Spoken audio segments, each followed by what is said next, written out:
Salut toi, aujourd'hui on va parler d'un sujet que j'adore et qui honnêtement me dépasse un peu parfois, le lien entre la vie personnelle et l'écriture, parce qu'on croit souvent que les deux sont séparés comme deux mondes différents alors qu'en réalité tout est connecté et je vais t'expliquer pourquoi et comment ça influence l'écriture et plus particulièrement mes romans d'un point de vue plus personnel.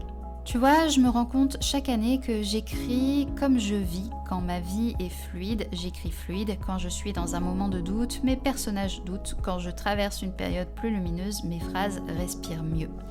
L'écriture, c'est un miroir. Pas forcément un miroir de ce qu'on vit, mais un miroir de comment on le vit. Il y a même des chapitres où, après coup, je me dis « Ah ok, ça parle de moi ça en fait », sans même l'avoir fait exprès sur le moment. Je n'écris jamais dans le vide, je suis toujours traversée par quelque chose.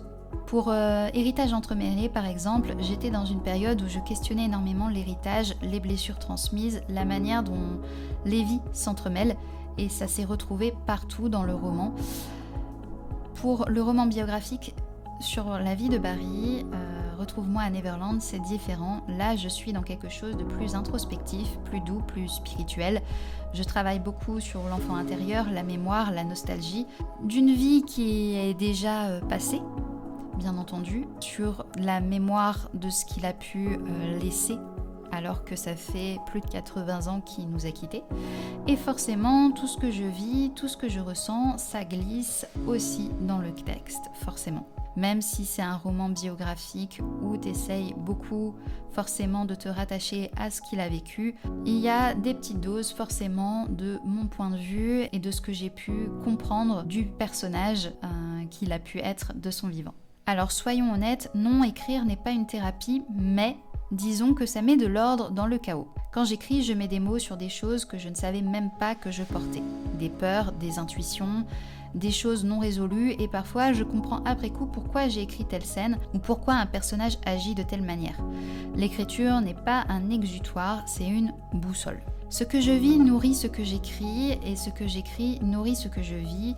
C'est un cercle qui tourne, toujours. Un voyage en Écosse influence mon roman, un chapitre écrit influence ma vision d'un souvenir, un dialogue entre deux personnages m'aide à comprendre un truc que je n'avais jamais formulé. L'écriture, c'est un pont entre passé et présent, entre soi et les autres, entre réalité et imaginaire. Si je te parle de tout ça, ce n'est pas pour te dire tu dois souffrir pour écrire, non, vraiment pas. C'est plutôt pour te rappeler que tout ce que tu es devient matière à écrire. Oui, même les petites choses, même les détails, même les sensations que tu n'arrives pas encore à comprendre. Ton écriture n'est pas séparée de ta vie, c'est une prolongation, une traduction, un langage, et c'est tellement beau quand on le réalise. Merci d'avoir passé ce moment avec moi, j'espère que ce petit épisode de podcast t'a aidé à voir ton écriture ou la mienne sous un autre angle.